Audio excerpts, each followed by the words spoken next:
এদেশে যারা রাজনীতি করে, এমপি মন্ত্রী হতে চায়, তারা মনে করে এমপি মন্ত্রী হইতে হলে, রাজনীতি করতে হলে সন্ত্রাসী বাহিনী পালতে হবে।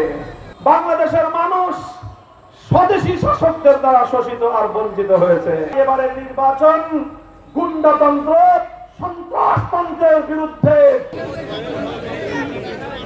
প্রিয় উপস্থিতি, রিকশা তুলে দিলাম, আপনাদের কাছে তার আমানত রেখে গেলাম।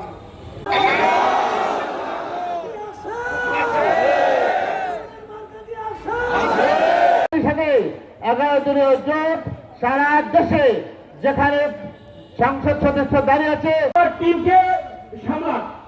আপনারা এখন বলিং করতেছেন, আপনার প্রতিটি বলারই বাংলাদেশ খেলাফত মজলিসের নেতৃবৃন্দ, শহীদ ঈদগাহ বাংলাদেশ ইসলামের ছাত্র শিবিরে আমি আমার বক্তব্য শেষ করছি।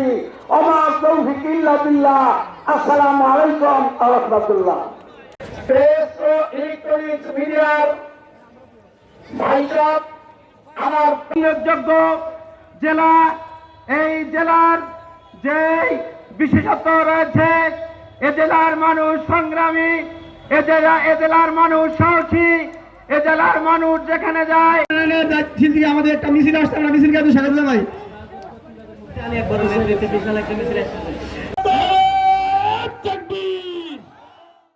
সব মশার বিরুদ্ধে সুরক্ষা দিতে এলো বসুন্ধরা এক্সট্রিম অ্যারোসল। মশার বিরুদ্ধে এক্সট্রিম সুরক্ষা। স্বাধীনতার পর থেকে 54 বছর অতিক্রান্ত হয়েছে।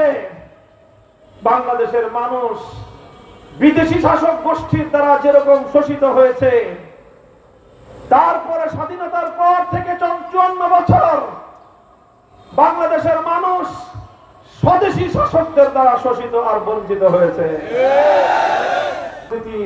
আরেকটা অভিশপ্ত অধ্যায় হলো, এদেশে যারা রাজনীতি করে, এমপি মন্ত্রী হতে চায়, তারা মনে করে এমপি মন্ত্রী হইতে হলে, রাজনীতি করতে হলে সন্ত্রাসী বাহিনী পালতে হবে। তারা মনে করে অবৈধ অস্ত্র রাখতে হবে, কালো টাকার মালিক হতে হবে, আর লাঠিয়াল বাহিনী থাকতে হবে। তাদেরকে কেউ কিছু বললে তারা সেই সন্ত্রাসী বাহিনী তাদের পিছনে লেলিয়ে দিবে। ভয় ভীতি দেখিয়ে এই সকল দুর্নীতিবাজ সন্ত্রাসীরা গুন্ডাতন্ত্রের মাধ্যমে বাংলাদেশের রাজনীতিকে নিয়ন্ত্রণ করে। জুলাই বিপ্লবের পর বাংলাদেশের মানুষের সাহসের বুকে সাহসের সঞ্চার হয়েছে।